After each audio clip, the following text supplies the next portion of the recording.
అందరికీ నమస్కారం. నేను మీ గోపాల్ అయ్యంగార్. 19వ తారీఖు మే నెల నుంచి 24వ తారీఖు మే నెల వరకు మేషరాశి నుంచి మీనరాశి వరకు వార ఫలాలు ఎలా ఉందో ఈరోజు తెలుసుకుందాం. ముఖ్యంగా ఈ వారంలో మనము ఎవరు ఏ నక్షత్రంలో పుడితే వాళ్ళది ఏ రాశి అవుతుందో అనేది ఖచ్చితంగా తెలుసుకుంటాం.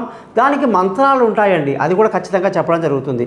ఈ వారం కానీ గ్రహస్థితి చూస్తే శుక్రుడు వృషభ రాశిలోకి రావడం, సూర్యుడు వృషభ రాశిలోకి రావడం అనేది చాలా పెద్ద మార్పు అన్నమాట.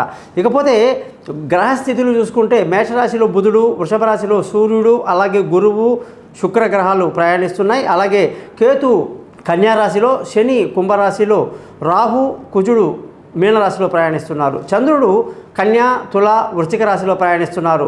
ముఖ్యంగా ఈ గ్రహస్థితులను బట్టి 12 రాశులకు ఎలా ఉందో తెలుసుకోబోయే ముందు మీరందరూ కూడా ఈ వారఫలమే కాకుండా మీ జాతకం ఎలా ఉంది, అంటే మీరు పుట్టినప్పుడు ఉన్నటువంటి గ్రహస్థితులు ఏమిటి, ఆ రోజు ఏ లగ్నం, ఏ నక్షత్రం, ఏ రాశి, ఏ దశ, ఎందులో మీరు జన్మించారు, అలాగే దాని యొక్క స్థితులు బాగున్నాయా లేవా, దానికి ఏమైనా పరిహారాలు ఉన్నాయా అనేది కూడా మనం తెలుసుకోవటం వల్ల జీవితాన్ని మనం చాలా ఆనందమయంగా తీసుకెళ్ళొచ్చు అన్నమాట.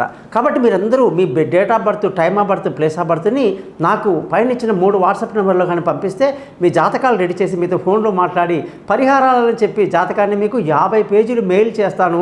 ప్రతి ఒక్క మాట మనం మాట్లాడేది కూడా వాయిస్ రికార్డ్ అవుతుంది. ఆ రికార్డు కూడా మీరు మాటిమాటికి వినొచ్చు అన్నమాట. సో ఇలాగా మీ జాతకాలు తీసుకోవడానికి నన్ను కాంటాక్ట్ చేస్తారని, దానికి చిన్న గురుదక్షిణ ఉంటుంది.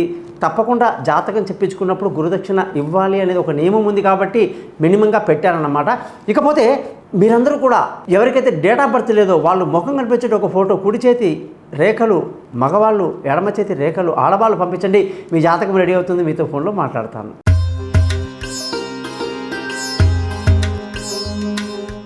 కన్యారాశి వాళ్ళకి కానీ చూసుకుంటే 19వ తారీఖు మే నుంచి 24 మే వరకు కన్యారాశి వాళ్ళ పరిస్థితి చూస్తే బుధుడి యొక్క మార్పు ఈ యొక్క మేషరాశిలో ఉండటం, అష్టమంలో ఉండటం అనేక ఇబ్బందులు అన్నమాట. ఆల్రెడీ అష్టమం అంటేనే మనకు పనికిరాదు, అందులో శత్రుక్షేత్రంలో ఉన్నాడు బుధుడు. దానివల్ల ఏమవుతుంది, అన్ని రాంగ్ డిసిషన్ తీసుకుంటారు. అస్సలు చెప్తున్నాను కదా, విష్ణు సహస్రనామం రోజు హ్యాపీగా 3 సార్లు చదువుకోండి, పొద్దున మధ్యాహ్నం సాయంకాలం. ఏ గొడవ లేదు, ఎవరి జోలికి పోకండి, ఏది వచ్చినా పోస్ట్పోన్ చేసి పడేయండి. మీ భార్యకో, తల్లికో, బంధువులకో వాళ్ళకి అప్పగించండి, వాళ్ళ నిర్ణయం మీద ముందుకు వెళ్ళండి. మీరు మాత్రం సొంత నిర్ణయాలు తీసుకోకండి, దెబ్బ పడిపోతుంది. లేనిపోని ఆగ్రహాలకి, ఆవేశాలకు లోను కాకండి, తొందరపాటు నిర్ణయాలు వద్దు. అలాగే బుధుడి యొక్క స్థితి అలా ఉంటే సూర్యుడు మనకి ఇప్పుడు ఏమైంది, అష్టమంలో నుంచి 9వ ఇంటికి వచ్చాడు. అంటే భాగ్యస్థానంలో ఉండడం మంచిది, చాలా సంతోషంగా ఉంటుంది, తండ్రి యొక్క సహకారం బాగుంటుంది, ధర్మాన్ని పాటిస్తారు, అదృష్టం బాగుంది. ఇవన్నీ సూర్యుడి యొక్క మార్పు బాగా కలిగిస్తుంది. ముఖ్యంగా శుక్రుడి మార్పు కూడా జరిగింది. అంటే అష్టమంలో ఉన్న శుక్రుడు 9వ ఇంటికి రావటం అంటే మామూలుగా లేదు, అదృష్టం బ్రహ్మాండంగా మీరు అనుకున్నట్టుగా అదృష్టం కలిసి వస్తుంది. తొందరపాటు పనికి రాదు, డబ్బు బాగా వస్తుంది, కుటుంబంలో సంతోషం ఉంటుంది, చదువుల్లో అభివృద్ధి కనిపిస్తుంది. మరి ఇన్ని బాగున్నాయి కదండి శుక్రుడి యొక్క మార్పు వల్ల. మరి పాజిటివ్గా తీసుకుందాం. లగ్నాధిపతి బుధుడి గురించి ఎక్కువగా వర్రీ అవ్వకండి, సూర్యుడు కూడా మీకు ఫేవరే చేస్తున్నాడుగా. ఇకపోతే బంధువుల, స్నేహితుల సహాయ సహకారాలు పెద్దగా లభించదు, అది కామనే మనకి.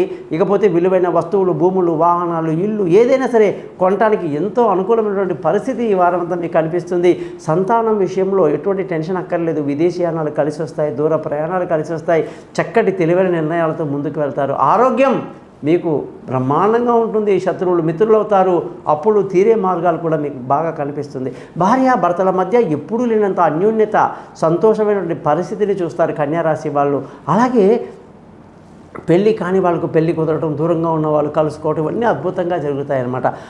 ఆ విధంగా ఈ యొక్క అదృష్టంగానే చూసుకుంటే కన్యారాశి వాళ్ళకి చాలా మంచి అదృష్టం ఉందని ముందే చెప్పడం జరిగింది. ఉద్యోగస్తులందరికీ కూడా చాలా ఇబ్బందికరమైన పరిస్థితి కనిపిస్తుందండి. మనం ఏదో ఒకటి చేస్తాం, ఇంకో ఏదో రిజల్ట్ వస్తుంది. మనం ఏదో అనుకుంటాం, పై అధికారి ఇంకొకటి అంటాడు, ఏదో వెంటనే ఉద్యోగం మానేయాలి, ఇచ్చేసేయాలి ఆవేశాలన్నీ పనికిరావండి. గమ్మున కూర్చోండి, ఏం మాట్లాడొద్దు.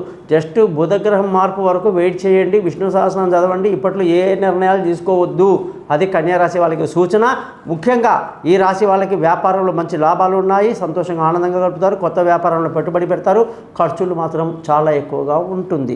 పోతే కన్యారాశి అంటే మనకి ఏం గుర్తొస్తుందండి, ఉత్తర 2, 3, 4 పాదాలు, అలాగే చిత్త 4 హస్త 4 పాదాలు అందులో ఉన్నాయి, చిత్త 2 పాదాలు ఇందులో ఉన్నాయి. కాబట్టి ఉత్తర నక్షత్రం వాళ్ళు సూర్య మంత్రాన్ని 6 సార్లు, హస్త నక్షత్రం వాళ్ళు చంద్ర మంత్రాన్ని 10 సార్లు, చిత్తా నక్షత్రం వాళ్ళు కుజ మంత్రాన్ని 7 సార్లు చదువుకోండి.